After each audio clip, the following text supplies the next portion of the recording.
Shalom, selamat pagi Bapak Ibu, saudara-saudara. Kita berjumpa kembali pada hari ini. Semoga kita semua sehat dalam lindungan Tuhan.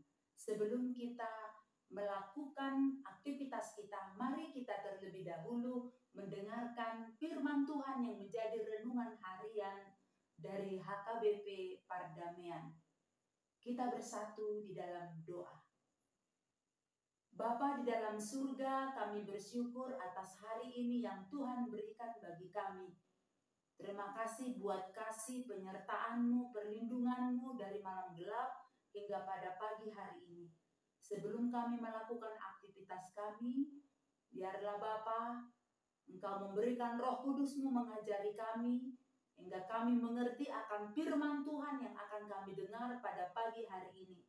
Buatlah hati kami menjadi tanah yang subur, tempat benih firman-Mu yang Kau taburkan. Dalam nama Yesus kami berdoa. Amin.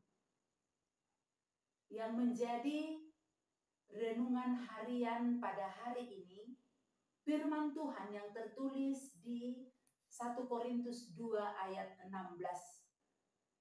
Sebab siapakah yang mengetahui pikiran Tuhan, sehingga ia dapat menasihati dia, tetapi kami memiliki pikiran Kristus. Dalam bahasa Batak dikatakan, ai isema naung tumada rohani debata asa ajaran na ibana alai rohani Kristusido anggodi hami. Jemaat yang dikasihi Tuhan, dunia ini menyimpan segudang misteri. Uniknya misteri itu selalu menggoda manusia untuk menyingkap selubungnya.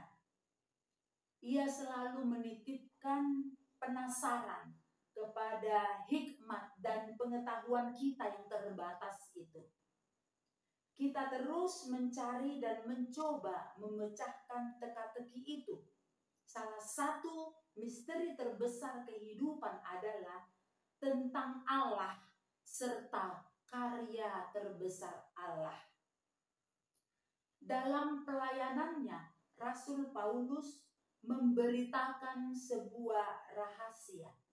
Sumbernya dari hikmat Allah yang tersembunyi, yaitu rancangan Allah sebelum dunia dijadikan. Penguasa dunia, kata Rasul Paulus, tak ada yang mengenalnya.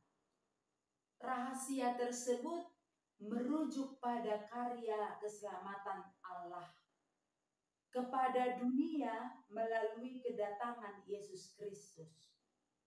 Ada dua hal tersembunyi tentang Allah menurut Rasul Paulus, yaitu kematian dan kebangkitan Kristus. Namun keduanya telah disingkapkan kepada manusia, khususnya bagi orang-orang percaya.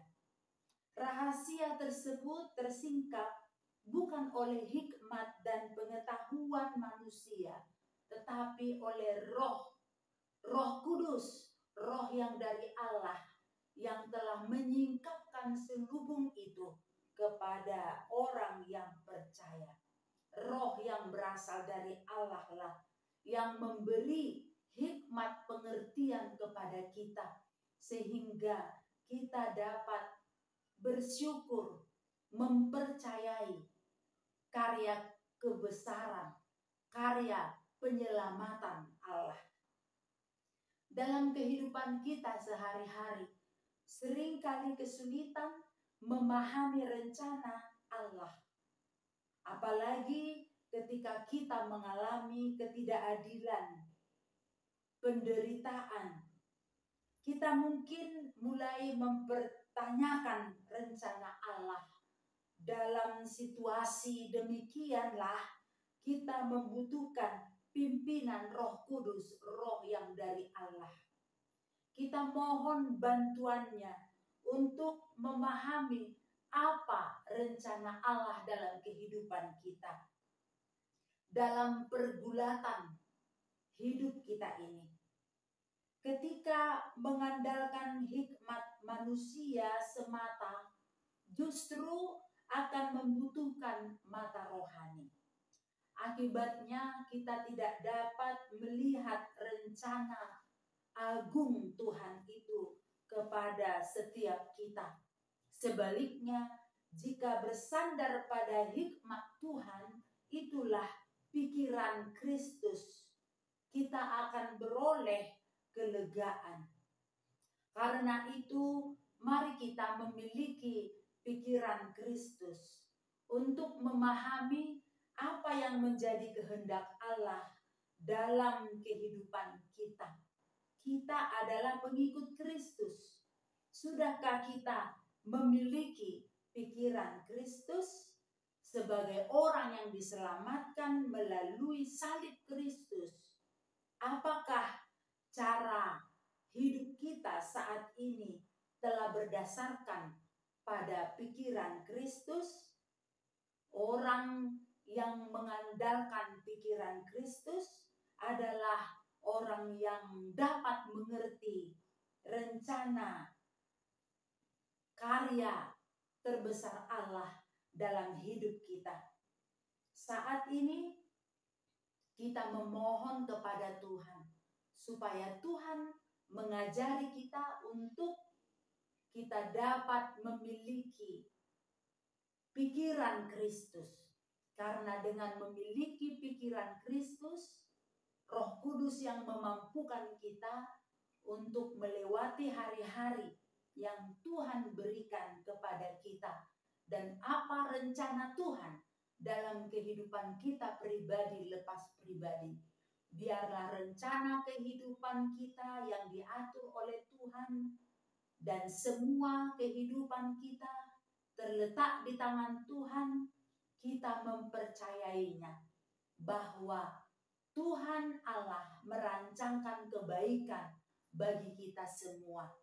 Jika kita memiliki pikiran Kristus, apapun yang terjadi dalam kehidupan kita, kita dapat melaluinya karena Roh Kudus yang mengajari kita dan Tuhan Allah senantiasa melindungi kita. Semoga Bapak, Ibu, Saudara-saudara, hari ini kita dapat melakukan aktivitas kita dengan penuh sukacita. Amin. Kita bersatu dalam doa.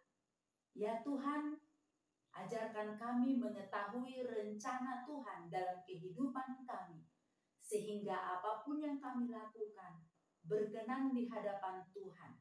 Dan buatlah kami Tuhan selalu percaya atas segala karya penyelamatan Tuhan bagi manusia. Kami orang yang hina, kami orang yang tidak tahu berbalas budi kepada Tuhan. Saat ini Kau sudah mengajarkan kami. Ampuni kami Tuhan, dan baharuilah hidup kami, supaya dalam kehidupan kami ini kami senantiasa menjadi anak-anak Tuhan dan selalu bersyukur atas segala karya penyelamatan-Mu kepada kami. Dalam nama Yesus kami berdoa. Amin. Shalom, selamat beraktivitas. Tuhan Yesus memberkati kita.